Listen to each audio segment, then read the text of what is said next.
Seja bem-vindo a mais um vídeo da minha série de ciências! E hoje você vai aprender um pouquinho sobre física quântica! Isso mesmo! Na verdade, esse vídeo vai ser muito simples e vai falar bem por cima de algumas coisas que eu acho interessante na física quântica que você deve saber e que você deve gostar se você se interessa pelo assunto. Na verdade, eu fiz o meu primeiro vídeo de ciências, só de ciências, quando eu falei sobre astronomia e eu vi que muita gente gostou. Então, já que vocês gostaram, eu vou fazer um só sobre física quântica, que é este daqui mesmo. Vamos começar então!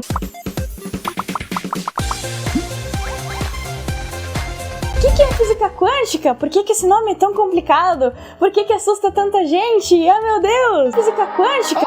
Bom, física quântica, de forma bem simples e de uma explicação bem por cima, é o estudo de sistemas físicos que têm as dimensões aproximadas ou abaixo da escala atômica, que no caso seria o tamanho de um átomo. Porque a física clássica ou a física newtoniana, que são aquelas regrinhas que a gente aprende no colégio, que a gente já se mata para aprender aquilo, bom, elas não funcionam na escala atômica.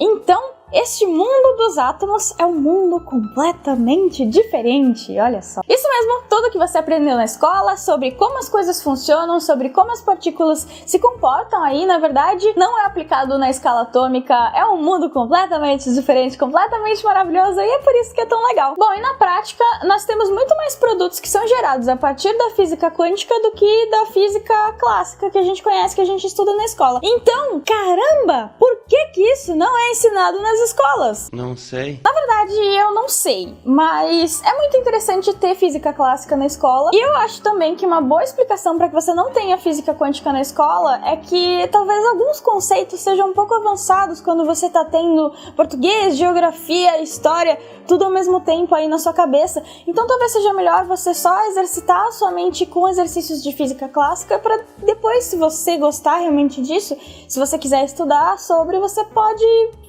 estudar aí pra você mesmo, fazer uma faculdade ou fazer algum curso que você goste aí sobre física. E foi que eu fiz e foi que eu curti também, foi bem divertido. Eu não tenho nenhuma pretensão aí de seguir alguma carreira em ciências, mas são coisas que são legais pra gente estudar. Não tenha preconceito com as matérias, não tenha preconceito com a escola e principalmente não tenha medo de estudar e de aprender coisas novas. E depois de ver esse vídeo, eu tenho certeza que se você tinha algum preconceito com ciências, com física, com matemática, você vai achar que esse é um assunto muito interessante pra você conversar e pra você até filosofar sobre, não precisa nem gostar de matemática, vai dar pra você ver o mundo de uma forma diferente. Vamos começar então do princípio. Como que surgiu a física quântica? O que é isso? Bom, no início do século XX, os cientistas tinham como certeza, assim, que a física clássica, que a física newtoniana explicava tudo no universo, que eram leis absolutas e que era aquilo lá mesmo. Eles acreditavam que tudo que estava nas leis de Newton, por exemplo, podiam explicar tudo que acontecesse no universo overall. Só que, se essas leis realmente explicavam tudo, por que a gente ainda tem coisas não solucionadas no universo, né?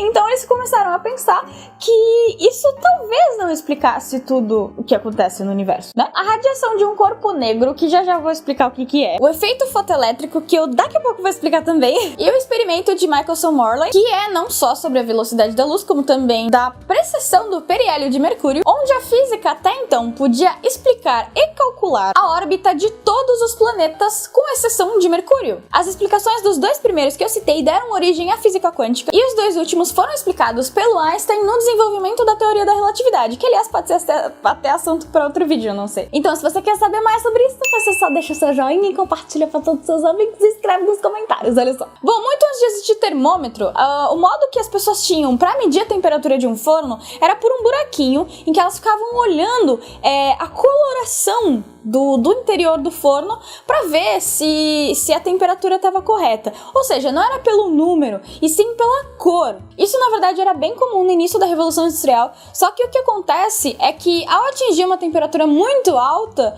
o buraquinho começava a não ter mais, não dar mais uma visão estável para quem estava observando. Ou seja, a luz do buraquinho começava a piscar. E isso a gente chama de radiação de um corpo negro. Então, os cientistas não conseguiam explicar por que a cor mudava de acordo com a temperatura e nem por que a luz começava a piscar depois de uma determinada cor ali, de um determinado calor aí que o forno estivesse recebendo. Eles não sabiam por que isso acontecia. Até que um alemão chamado Max Planck propôs uma teoria que é muito interessante. Ele teorizou que as trocas de energia não acontecem de forma constante, e sim em pacotinhos de energia que iam sendo depositados em um determinado assunto, em um determinado objeto. E tem mais, nos cálculos que ele fez, esses pacotes de energia viajariam em frequências proporcionais à temperatura. E para que isso acontecesse, o emissor dessa energia deveria ter aí uma escala atômica. Ou seja, ele deveria ter o seu tamanho num nível atômico. E por incrível que pareça, esse teorema era tão esquisito na época que nem ele acreditava. E ninguém deu muita atenção para esse cara até que em 1905, um físico que era completamente desconhecido e que era funcionário no escritório de patentes chamado Albert Einstein criou uma teoria. E ele diz em sua teoria que a luz é formada por pequenos grãos de energia e não por ondas, né? Que era o que acreditava-se a princípio. Na verdade, ninguém sabia o que era. Enfim. E ele chamou essa partícula de luz de quantum de luz. E quanta vem de quantidade aí em latim, porque são muitas particulinhas, muitas coisitas assim. Mais tarde, esses quântons foram chamados de fótons aí, né, que são os fótons que a gente conhece hoje. E nessa hipótese que ele criou, ele acabou explicando também o efeito fotoelétrico, que, por incrível que pareça, comprovou depois aí a hipótese do Max Planck. E este foi o início da física quântica. Uau! E quando a física começou a evoluir, isso é só uma curiosidade, na verdade. E o Einstein percebeu que isso era real e que isso funcionava de uma forma diferente da física comum, da física clássica. Ele acabou querendo renegar esse ramo da física que ele mesmo acabou criando, né? Isso é engraçado, enfim. E é legal de lembrar que tanto Planck quanto Einstein, eles ganharam prêmios Nobel por essas teorias, né? Einstein e sua teoria dos fótons ali provou que a luz é formada por partículas, mas eventualmente ela se comporta como onda, como eu falei no outro vídeo ali de astronomia, e isso é verdade. Isso é chamado de dualidade onda-partícula, isso ocorre, sim. Para comprovar isso, foi criado aí um experimento de dupla fenda, e nessa experiência você tem um canhão de fótons. Aí você tem uma placa com duas fendas, obviamente, e aí atrás você tem um sensor que vai indicar onde bateram os fótons ali, né? Vai o canhão. E aí eles vão passar aí pelas duas fendas e aí o sensor vai dizer onde que os fótons bateram ou não. E pela marca que os fótons deixam ali quando eles atravessam essa parede com as fendas, dá pra ver como que eles se comportaram aí nessa viagem. E o resultado dessa experiência foi uma marca que é característica de uma onda. E para um objeto sólido, que no caso seria uma partícula, como Einstein tinha comprovado, para que esse objeto sólido deixe uma marca de onda, significa que ele precisaria estar em dois lugares ao mesmo tempo. Sim! Então, se os fótons são partículas, como que eles conseguem fazer isso? O que acontece? Eles são partículas ou eles são ondas? Bom, e com o avanço da tecnologia, essa experiência foi aprimorada um pouquinho. Portanto, foi criado um sensor para ver os fótons atravessando a fenda. E o que aconteceu? Quando o sensor tá ligado, os fótons se comportam como partículas. Sim! Durante o trajeto inteiro.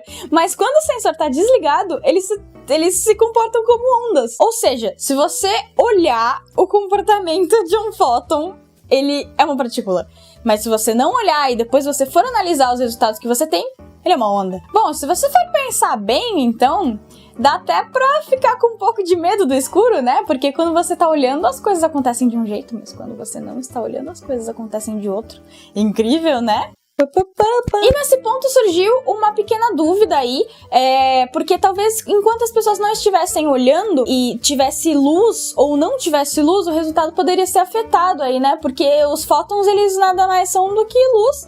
E se tivesse luz para que as pessoas pudessem observar, então o resultado seria afetado, né? Bom, mas essa mesma experiência foi feita também com elétrons e também com outras partículas, com outras moléculas, mas o resultado foi sempre o mesmo. Então sim, podem podem ter coisas que não estão exatamente se comportando como você vê. E elas se comportam do jeito que você não sei, você não pode imaginar. Vou dormir com a luz acesa hoje. Enfim, deu pra entender. É como se o Photon soubesse que ele tá sendo aí observado e aí ele se comportasse de outro jeito, porque ninguém pode saber o que eu sou. Bom, e se você não entendeu, não tem problema, porque a gente também não entende, a gente só finge que entende porque é legal. Muito bem, pessoal, esse foi o meu vídeo sobre física quântica. Eu queria falar muito mais pra vocês. Esse vídeo deve estar demorado para caramba, mas eu espero que você tenha aí um pouquinho, sei lá, que você tenha gostado desse vídeo, que você queira conversar comigo, porque eu sou muito carente de conversar sobre ciência com as pessoas.